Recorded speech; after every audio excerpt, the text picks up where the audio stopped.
a lot of painful training, because of a tiny light at the end of the tunnel. And that light is how you build upon your self-worth. It's how you define what you're capable of. And success cannot come to be without adversity. How you handle yourself in those adverse situations, there will come a time when it hurts, when you have to ask yourself if it's worth it, and consciously avoid quitting and turning to an easier approach. Remember, anyone can run downhill, not many people can run up. And the interesting thing is that trophy is usually at the top.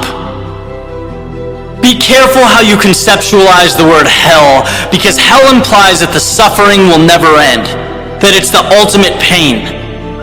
3 things. 1, you can always be worse off than you are. 2, suffering is temporary. And 3, when you wake up tomorrow, having given up will be far more painful than anything else you could have done. Everything in life is temporary. There's a quote that's gotten me through many tough times in my life, and it's that pain is temporary, but quitting is forever. Oh, and how true that is. I can still remember the times in my life where I know I had more to give. That stays with you. But how bad your 2K test hurt, how bad you wanted to sleep before a final exam, the pain in your body during the final stretch of a race, that all dissipates. That becomes pretty meaningless looking back. It's the results that matter. It's the results you remember. Because when the hurt is over, right, the struggle's gone, you either did something great or you didn't. That's when things fall into place. The hell you experienced was simply a vehicle taking you to your destination.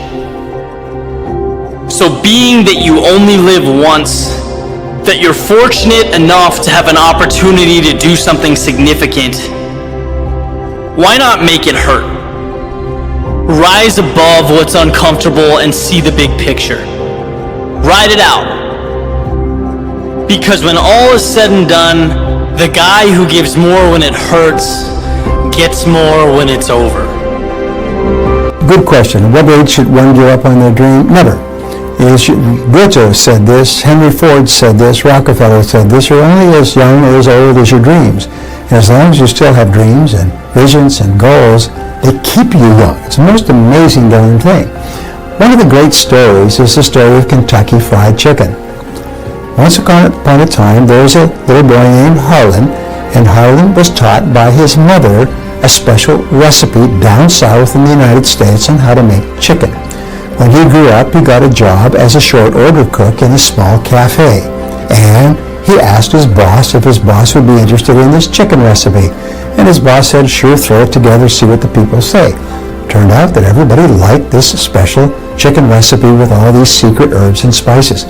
Well, for the rest of his career, right up till he was 65 years old, he either worked in little cafes or sometimes he owned a little cafe. When he was 65, he had a little cafe and he was making his chicken, and he had people coming from all around to eat his chicken.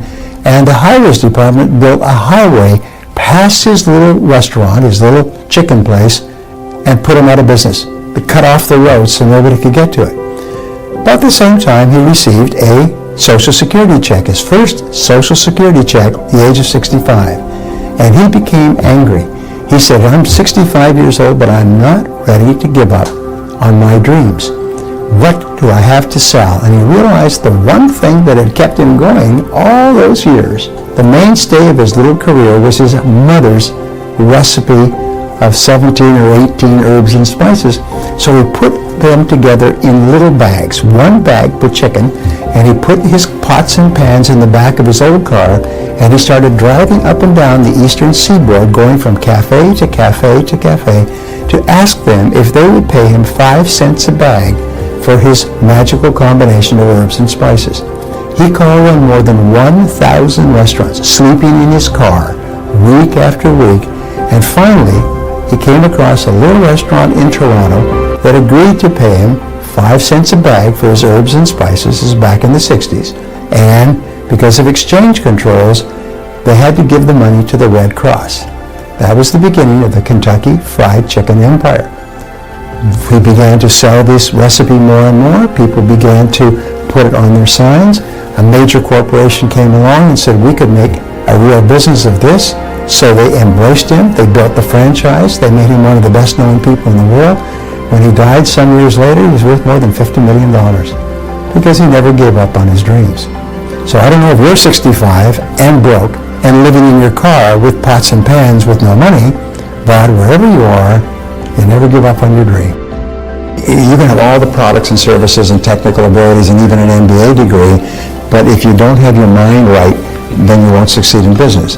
And what we find, and we talk to thousands of people, is the most important thing you can have is self-confidence. Self-confidence and self-esteem. Self-confidence means you believe you can do it, and self-esteem means that you like yourself. And we encourage people to say all the time, I like myself, I like myself, I can do it, I can do anything I put my mind to.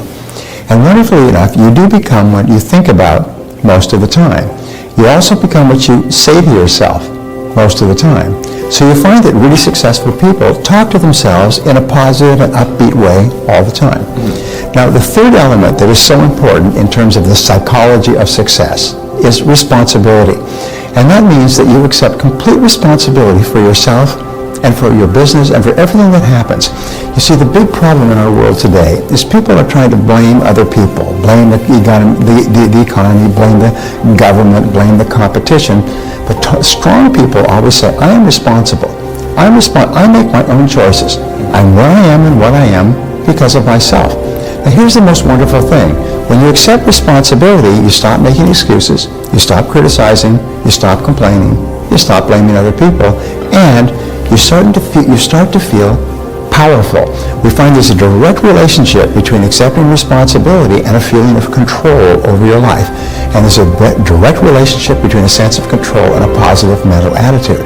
So if you like yourself and you have high levels of self-confidence and you accept total responsibility, you develop the mindset of the truly superior person. You develop the mindset of the leader. And no matter what happens, nothing can stop you.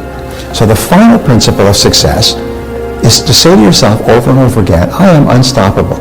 I am unstoppable. I can do anything I put my mind to. I raised my kids with this, by the way.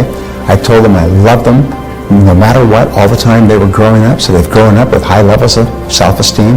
I told them you can do anything you put your mind to. They've grown up with high levels of self-confidence. I told them you're responsible for your own life. They've grown up with high levels of self-responsibility. And I've told them that you never quit. And they've grown up and they believe that they are unstoppable. So if you have that combination, if you like yourself, you have self-confidence, you accept responsibility, and you decide in advance that you will never give up. You will chop and change and try different things, and you will bounce back and recoil. You'll be resilient. You'll have temporary defeats and failures, but you will never give up. Then nothing can stop you from achieving the greatness for which you were created.